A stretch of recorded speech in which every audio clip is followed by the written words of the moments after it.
This presentation was developed to provide a summary of the history, unique characteristics, noted research, and implementation steps for case study research, so that doctoral students may use this information to determine which qualitative design is most appropriate to address their research questions. Although, according to Cohen, Mannion, and Morrison, there are conflicting views as to what constitutes a case study, this qualitative design is generally defined as an in-depth investigation designed to capture the complexity and uniqueness of a specific project, policy, institution, program, or system.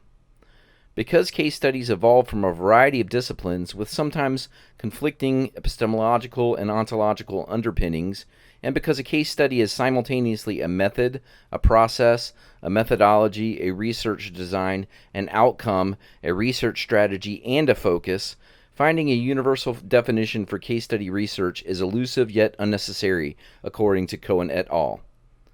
According to Flyberg, the first published research findings in recorded history were essentially case studies. However, a French mining engineer named Frédéric Laplay is often credited as being the first to develop a formal system for collecting and analyzing data from empirical field research that eventually led to a modern conception of case study design. Additionally, studies conducted by scholars at the Chicago School of Sociology beginning in the 1920s that were designed to gain a better understanding of participants' social and cultural lives are widely viewed as antecedents to modern-day case study research, according to Harrison et al. It is important to note the unique characteristics of qualitative case studies, and to identify the differences between case studies and similar approaches, such as phenomenology and ethnography, because although they are quite similar, one approach will fit better than the others considering the purpose of the inquiry. According to Cresswell, case studies are best suited for inquiries seeking to provide an in-depth understanding of a case or cases, whereas a phenomenology is best for describing the essence of a lived experience, and an ethnography is better for describing and interpreting the shared experiences of a culture or a group. Phenomenology primarily relies on interview data, and an ethnography depends on interviews and observations. However, a case study uses multiple data sources, including interviews, observations, and artifacts. Finally, while both phenomenology and case studies involve content analyses, phenomenological content analyses focus more on significant statements and meaning units, while case studies emphasize emerging themes, according to Cresswell. According to Yazan, three prominent scholars have advanced the case study methodology in education: Robert Yin, Sharon Merriam, and Robert Stake.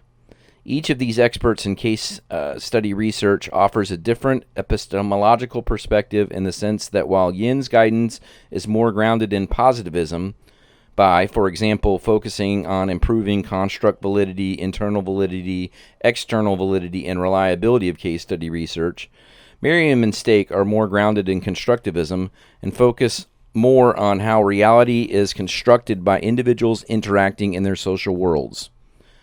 Each offers complementary views on appropriate design, data collection, and data analysis methods for case study research. Rashid et al. Describes the process for implementing a case study as occurring in 4 phases. The foundation phase, where researchers determine the ontological and epistemological underpinnings of their inquiry; a pre-field phase, where researchers develop protocols to guide the collection of empirical material; a field phase, where researchers establish contact and build rapport with participants; and a reporting phase, where researchers develop case, participant, and relationship descriptions and interpret and analyze empirical material. It is also interesting to note that Merriam described 3 types of case studies: descriptive, such as narrative accounts; interpretive, such as developing contextual categories inductively to examine initial assumptions; and evaluative, such as explaining and judging. According to Cohen, the advantages of case studies are that they are more easily understood by a wider audience, they catch unique features that may be lost in larger data sets, are grounded in reality, and can be easily completed by a single researcher. Disadvantages are that they may not be generalizable beyond the context, they are not easily cross-checked, and they are susceptible to observer bias. Overall, case studies are the most popular design for qualitative dissertations. However, during the foundation phase of research, it is critical to understand the history, unique characteristics, seminal research, implementation steps, and other unique aspects of case study research prior to selecting this method. This is a list of resources I used to develop this presentation.